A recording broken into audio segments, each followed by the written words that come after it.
Vamos a meternos por un rato en la actualidad. Yo sé que dan ganas, ¿no? Ya de sacar la garrapiñada y empezar a... pero hubo datos en los últimos días, Alfredo, que dan cuenta de por qué ninguna cantidad de dólares puede alcanzar bajo este modelo. Es decir, faltan dólares, pero además si no faltaran, faltarían. No, es impresionante lo que ha sucedido este 2025 y cómo se presenta el 2026. Johnny decía, ahora viene el 9 de enero la cancelación de capital e intereses por 4.300 millones de dólares y todavía los dólares no están. Va a aparecer, van a hacer alguna ingeniería financiera con un costo elevadísimo, elevadísimo para las finanzas públicas, o sea, para nosotros, pagando una tasa de interés altísima. Fernando González en el Destape Web escribió ayer un artículo donde más o menos calcula que van a ser entre 230 a 240 millones de dólares adicionales por el pago de intereses. El plan de Milei Caputo, no hay dólares que alcancen, porque hay un boom de importaciones basura, que ahora te paso a detallar, pero también el turismo hacia el exterior. Pero vamos a empezar primero con el tema de las importaciones. Y Paolo Roca, titular de Techin, hace poquitito, el 20 de enero, 20 de noviembre de este año, que es un hombre que apoya firmemente al gobierno de Milei. Fíjate lo que habló sobre el tema de las importaciones. Apertura racional. Apertura racional implica política industrial, entender en qué cadena de valor hay que apoyar, en qué cadena de valor aceptamos, de hecho, un rol distinto. Hago un ejemplo. Lavarropa. En lavarropa, el año pasado íbamos importando 5.000 lavarropa por mes. En los 9 meses del 2025 el nivel de importación mensual es de 87.000. Vieron esos datos, son fenomenales. Esto tiene un impacto en cierre de empresa, por eso se fue Whirlpool, pérdida de puestos de trabajo, desplazamiento de la producción nacional. Hay un ingreso masivo de dólares y de importaciones, y que por consiguiente se van esos dólares, y la consecuencia precisamente es el cierre de empresas. Pero fíjate que lo que en cualquier país más o menos normal los líderes políticos estarían preocupados porque hay una caída de las empresas, hay quiebras, hay cierre, hay pérdida de empleo. Fíjate lo que dice Milei cuando aparece una crisis productiva. ¿Cuántas veces escucharon? No, porque si abren la economía el sector X va a caer. ¿Y? Determinado sector quiebra es porque el bien que ustedes están trayendo de afuera es de mejor calidad y o más barato. Bueno, esto es lo que está diciendo Milei y es una forma muy explícita de decir vamos a destruir la industria. Vamos a destruir la industria, porque hoy no hay, y esto está probado no solamente para Argentina, no es una cuestión de mayor competitividad, sí es una cuestión de precios, competir con China.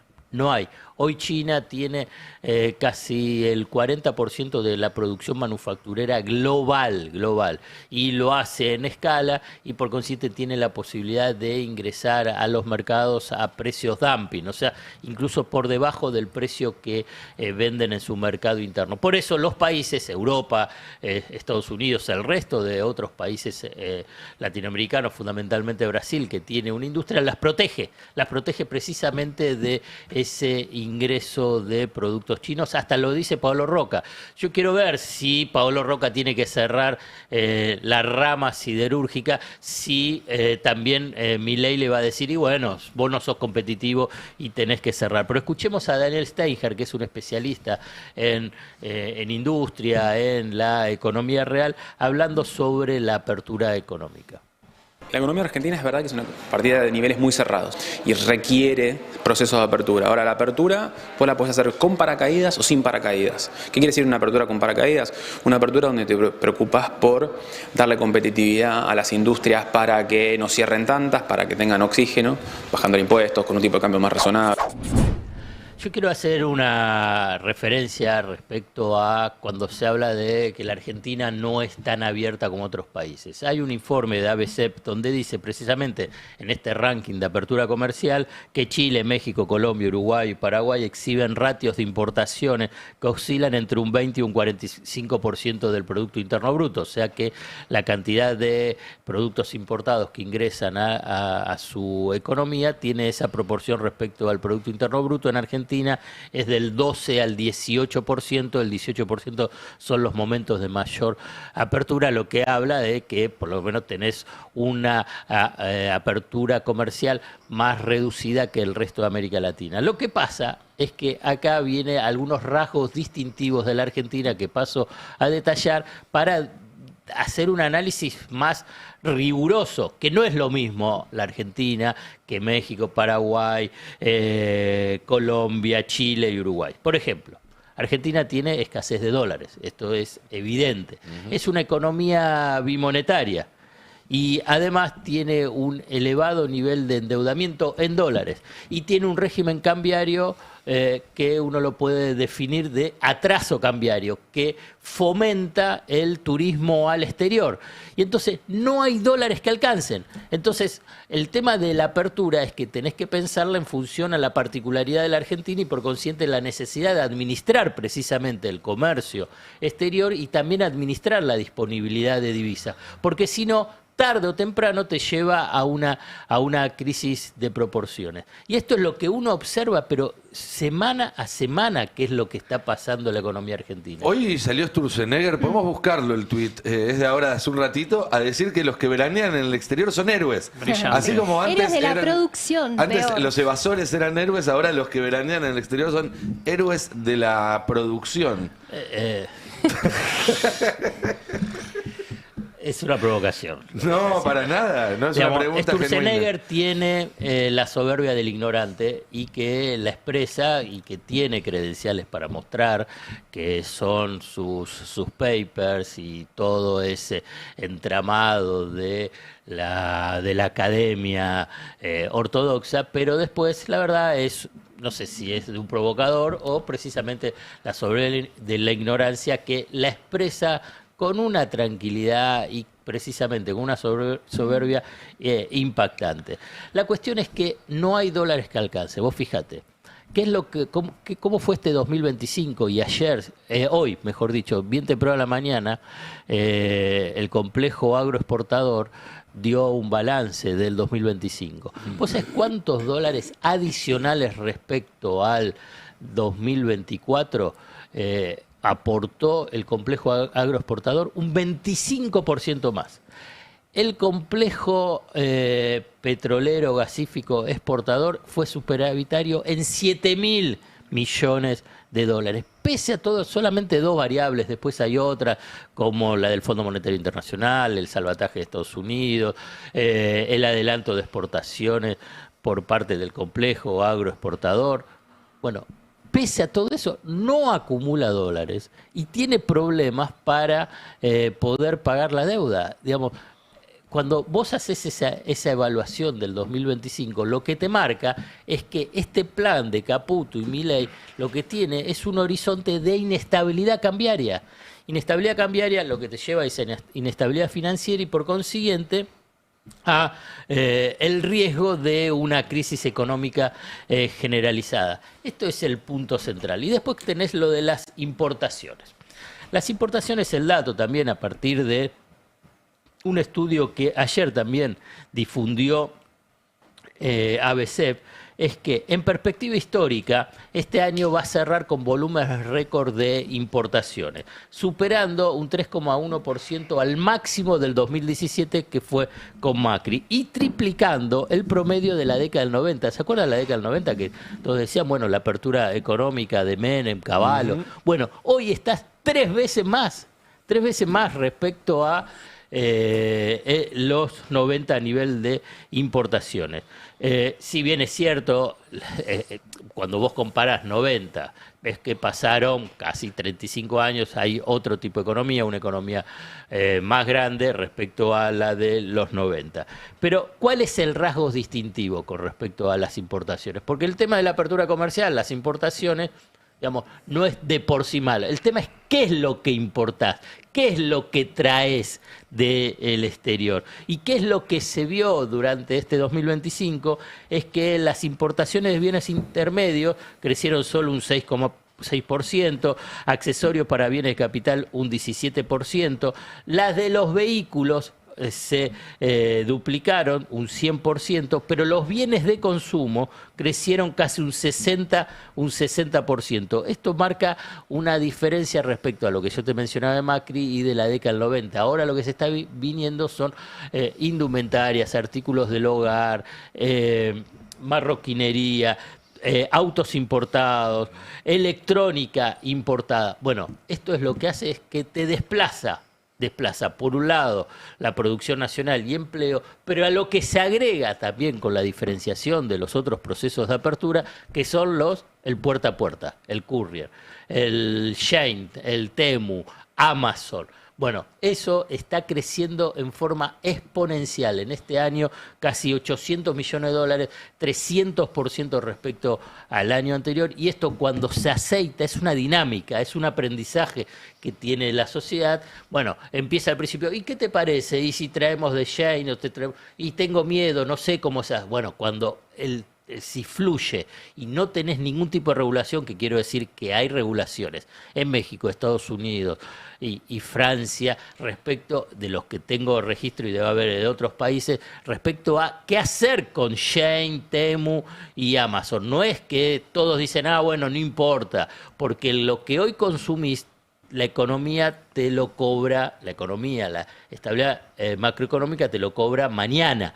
Entonces, esto es un punto esencial para tratar de entender la inviabilidad del plan económico de Milei y Caputo. Pero Alfredo, si hasta Marcos Galperín recordó la importancia del intervencionismo estatal, el tipo que más ha denostado al Estado en la Argentina y que, haciendo jactancia de eso, se fue a llevar su fortuna al Uruguay para no pagar impuestos acá, habla de la necesidad de la intervención del Estado para frenar el avance de Shein, de Temu, que entre otras cosas, obviamente, eliminan el intermediario, que es él, en este tipo de compras, con lo cual vos fíjate que este proceso hasta ha despertado la vocación intervencionista en tipos como Marco Galperín. Es que ahí hay algo que tiene que ver también con un tema que hablamos mucho, que es el vínculo entre los gobiernos y estas grandes plataformas. Está pasando algo con el desarrollo de estas grandes plataformas que algunos lo equiparan a lo que fue el proceso cuando la colonización llega al punto que ya no hay territorios para colonizar, es que las potencias empezaron a pelearse entre sí. Primera Guerra Mundial. La Primera Guerra Mundial, hoy muchos la leen desde la historiografía económica, como la pelea en la cual los capitalistas alemanes, italianos y demás querían su porción en el reparto de la riqueza colonial, pero llegaron más tarde que España, que Inglaterra, y etcétera. Con las plataformas está pasando lo mismo. Las plataformas están empezando a competir entre sí porque están creciendo tanto y están además multiplicando son modelos de negocio donde las mismas plataformas empiezan a hacer muchas cosas, entonces empiezan a superponer. Y lo que está viendo acá, así como el Silicon Valley busca a Trump para que lo proteja, así como en China esas plataformas están intrínsecamente vinculadas al Estado chino, bueno, acá Galperín está diciéndole a Milei, che, para que yo pueda crecer, yo necesito un Estado atrás para que me proteja. No es solamente un Galperín que se contradice en un comentario o en un detalle. Es una contradicción esencial al planteo ideológico de estos gobiernos. Porque tanto Elon Musk como Galperín, como cualquiera de esos, necesita un papá Estado que diga autos chinos no, ropa china no, electrodomésticos chinos no. Sí, y sin contar con que, no nos olvidemos, ya que estamos, vamos a recordarlo, que todo ese discurso antiestado que ahora luce claramente como una impostura de parte de Marco Galperín, ya lo era cuando embolsaba más de 100 millones de dólares por año en exenciones fiscales, producto de la Ley de Economía del Conocimiento. Milei no dio ninguna pista de hacerle un favorcito, por lo menos en esto, a Galperín. No es que se está evaluando algún movimiento para favorecer en esto. Por ahora no. O sea, sí, pero no nos olvidemos que la reforma laboral incluye, entre otros tópicos, que vos puedas pagar los sueldos en billeteras virtuales. Claro, por eso digo en esto. Le paga con otra cosa. Claro, por eso digo en esto. No solo eso, le hizo también otros favores a Galperín. Sí, claro. Pero digo, en esto exactamente choca tanto con el relato libertario que lo están pateando. Porque, a ver, ¿cuál es la idea de Milei, la columna vertebral? Que compitan los precios y el que no, que se funda. Mercado Libre obviamente no se va a fundir, pero es un mensaje para otro lado. Pero por ahora en esto choca tanto con lo que viene pronunciando Milei, incluso de campaña de 2023 hasta ahora, que no avanzó ni está avanzando en esto, en los chinos no, Jay no, Temu no. Por ahora es lo único donde ahí se tapan la oreja cuando escribe o lo escuchan a Galperín. Sí, hay que mirar Brasil, si no, ¿no? Para tener una idea de por qué el Estado no es destructor y sobre todo lo que tiene que ver con la reactivación económica. No sé si vieron los números de ayer de Brasil, de Lula. Estamos hablando de una de las tasas de desempleo más bajas en una década, de 5,2% en noviembre, digo... Estamos hablando del comunista Lula, ¿no? Estamos hablando del comunista Lula. Claro, la pobreza está bajando realmente porque la están midiendo con los mismos parámetros de siempre y actualizados también. Digo, se puede con un Estado presente. Y ni siquiera estoy hablando de la historia local argentina. Estamos hablando de lo que está haciendo Brasil en este momento. Claro, y en este momento particular también del mundo, se puede.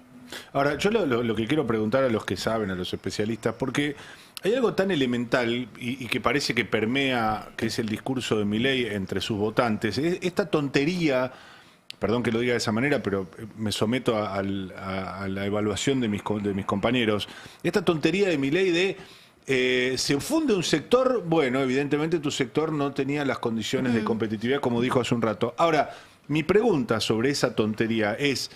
¿Acaso esa competencia, en teoría perfecta de la que habla Milei, no requeriría de que el país que compite no tuviera ningún tipo de asistencia sobre su industria? Es decir, que fuera una industria puramente privada, sin intervención, sin aranceles, sin política arancelaria, sin subsidio. Es decir, si vos me decís que vos tenés una empresa, entre comillas, pura en el sentido capitalista del término, yo te acepto la tontería que dice Milei de que, y bueno, te dejamos de subsidiar, no pudiste competir, fundite. Pero nadie hace esa estupidez que dice Milei. Milei es el único estúpido que hace la estupidez sobre la cual se funden miles de empresas argentinas y caen en la pobreza y en el desamparo millones de argentinos en pos de una ideología que no la aplica nadie. Pero no solo no existe, sino que en realidad es exactamente al revés. Es el Estado el gran impulsor del avance de la tecnología, de la innovación, el que permite... pareciera que el arquetipo, el ejemplo central del capitalismo es el iPhone, ¿no? Porque te dicen, si sos zurdo no podés tener iPhone. Se fabrican en China, para empezar, que es un país con economía comunista.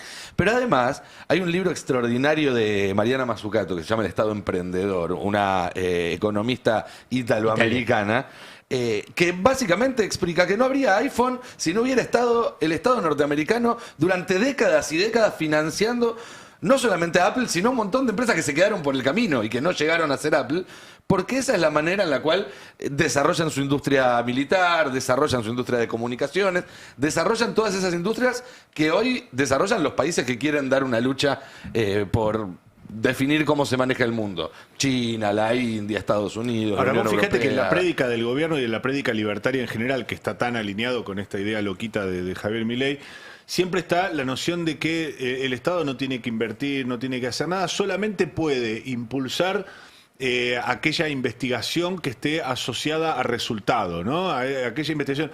Y uno supone que justamente el privado está eso, porque el privado está para eso, el privado está para invertir en aquello que da resultado inmediato y que el Estado está para invertir en aquello que no da resultado inmediato, pero que evidentemente de forma inmediata o a largo plazo va a generar este impulso del que habla Nico, porque si no, lo único que vas a tener es inversión de corto plazo, inversión de retorno rápido, básicamente Es eso lo que quiero. el modelo que tenemos en Argentina, que es inversión financiera, que no, si yo no le llamaría ni siquiera inversión, para mí me parece Bueno, hasta es un especulación despropósito. financiera o en el negocio de hidrocarburos o específicamente algunas cuestiones de minería con algunos beneficios con proyectos de inversión en el RIGI. Es eso lo único. Bueno, que pero vos tiene. fíjate que el RIGI es un gran ejemplo, el RIGI. Javier Milei dice, no, pero si vos estás en condiciones de competitividad, vos no necesitas ninguna ayuda del Estado. Entonces, ¿para qué el RIGI les da exenciones, los cubre jurídicamente durante décadas, les genera una posición ventajosa, les permite importar lo que se les cante? Es decir, ¿por qué el Estado se brinda a favor de esos sectores extractivistas que no dejan nada acá, si no son sectores con una competitividad tal que les permitiría desarrollarse sin esa ayuda del Estado? Es hasta delirante en ese sentido. Bueno, en es cuando la él cotidiana. dice que el Estado no tiene que elegir a los ganadores. Y es mentira. Es mentira. Él dice precisamente, y un discurso de campaña, discurso apenas asumió, y un discurso que hace poquitito también dijo, nosotros no tenemos que elegir ganadores, y en realidad sí los elige.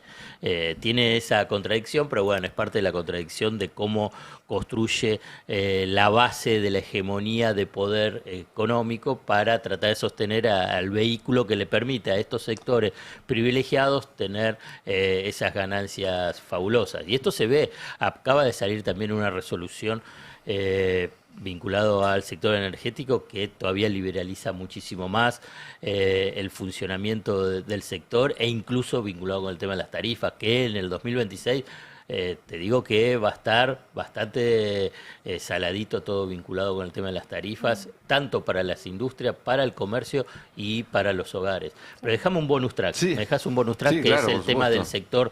sector automotor, porque también si vos ves la evolución de las importaciones, tuviste un crecimiento de la importación de autos muy, muy fuerte. ¿Y de cuál es el origen que ustedes ahora empezaron a detectar y empezar a observar? Recién a partir de este segundo semestre. Imagínate lo que es la tendencia. ¿De qué origen? Los chinos. Chino. Los chinos. Los bike y demás.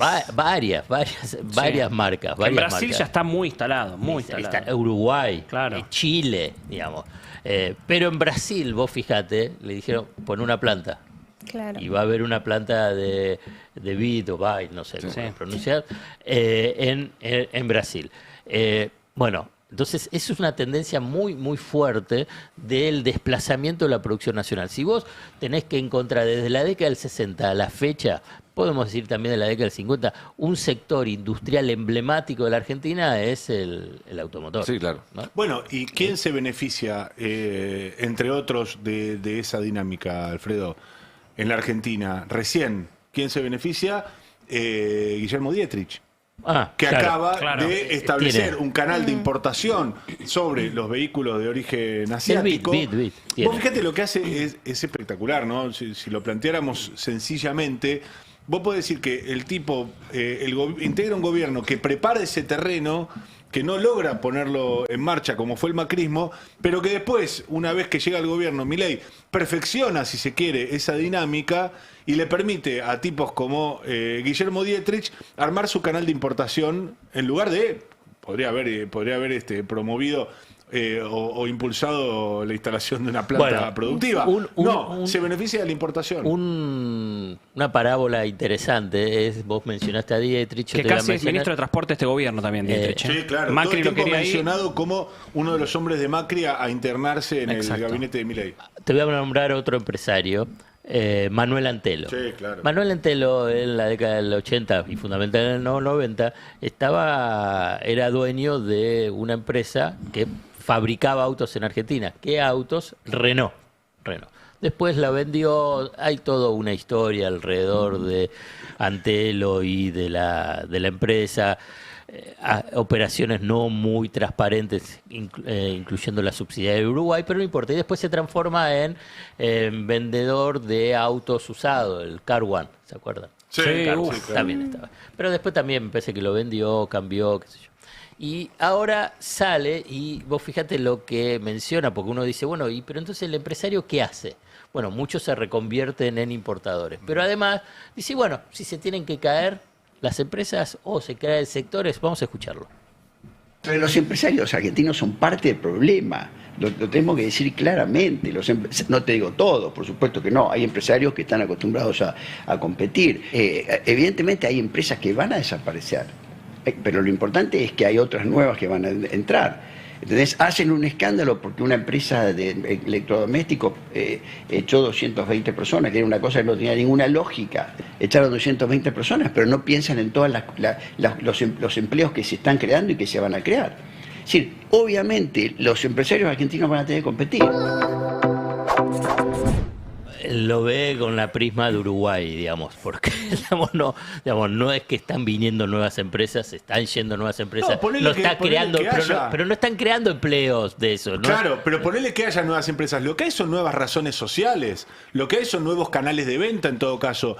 Pero esas empresas, cierra una metalúrgica o cierra una empresa de artículos para el hogar, como es el caso de Whirlpool en la Argentina, echa 220 empleados, ¿y en qué se reconvierte Whirlpool? En un canal de importación, claro. Con 5 administrativos que están detrás de una pantalla y que ingresan los mismos lavarropas que antes fabricaban en la Argentina. Es decir, ¿cuál es el negocio para la Argentina? Bueno, evidentemente, perdiste 215 empleos, mantuviste 5 y rompiste una cadena de valor e importaste y le beneficiaste a China, seguramente. Con toda la razón, aparte, no sé, si yo fuera empresario y viera este panorama político-económico, tomaría la misma decisión. Pero Johnny, nos lo dijo... el gobierno te dice que te la tomas. Hacela, claro, directamente. Milei te grita la cara. Perdón el chivo, nosotros en Palo y Zanahoria entrevistamos hace poco a Helio del Re, al presidente de la Asociación de Industriales Metalúrgicos de la República Argentina, ADIMRA, y le preguntábamos si estaba esta lógica imperante dentro del rubro, sus colegas de... cómo veía esos colegas que reconvertían, que cerraban su línea de producción y se reconvertían a la importación. Dice, bueno, es lógico, las empresas tienen que seguir de alguna manera. Es decir, la mirada del empresario argentino, no quiero decir el promedio, no quiero decir todos, pero entiendo yo, una gran mayoría, es mientras la empresa, mientras la actividad, mientras el ingreso mío como empresario se salvaguarde, a mí no me importa tener que echar a 200, 500, 1000, 5000. Nosotros vamos a seguir teniendo nuestra actividad económica, solamente que vamos a importar y el país que se muera en el medio. Sí, es que esa viene siendo... Es que va rumbo la actitud 2 años de más la así. clase. Digo, 2 años más así... Bueno, lo hablábamos el otro día, que después de las elecciones hubo una tanda de cierres de empresas que venían estirando a ver cómo salía la elección para saber qué hacían. Y cuando vieron que esto iba a seguir así, dijeron... Desencillamos ahora. Claro. Ahora, después de las fiestas, va a haber una tanda de comercios seguramente que venían estirando, esperando a ver si con el repunte de las fiestas o zafaban o por lo menos les entraba una guita para cerrar más prolijo y que una vez que termine, que pase Reyes a más tardar, van a bajar la persiana. Y van a ser muchas al mismo tiempo con el efecto que eso tiene en el desempleo. Y en febrero o marzo, cuando termine la temporada, va a haber un nuevo shock de empresas que cierren. Porque ya va a ser la segunda o tercera temporada mala en términos turísticos y muchos van a decir, no voy a aguantar un año más, no llego o prefiero poner la plata en otro lado. Entonces, se vienen lo que viene pasando y va a seguir pasando es que de a bloques los distintos sectores de la economía van a seguir cayéndose, van a seguir hundiendo, van a seguir echando más gente a la informalidad, porque esa gente probablemente no aparezca como desocupada porque manejó 4 horas el Uber o porque salió a pedalear. Pero la verdad es que vamos a terminar todos pedaleando y nadie haciendo pedidos a este ritmo, ¿no? Pareciera ser ese un poco el país que proyecta este gobierno. Porque con esto vuelvo a algo que comentaba al principio del editorial. En diciembre de 2024 estábamos más o menos parecidos en algunos términos, si se quiere, estadísticos, de nivel de consumo, de nivel de empleo, de nivel de salario, pero había una promesa de que 2025 era el año del rebote, de la recuperación, de se hizo el ajuste, ahora salimos adelante. Al buzo le iba a ir bien. El pedo de buzo, la pipa de Nike. Ahora ni siquiera Adorni, ni siquiera Majul te dice, miren que 2026 va a ser un gran año. Nadie se anima ni a prometerte eso porque saben que se viene otro año de ajuste, se viene otro año de mierda. Pero no saben cómo van a pagar la deuda en 10 días. Y bueno.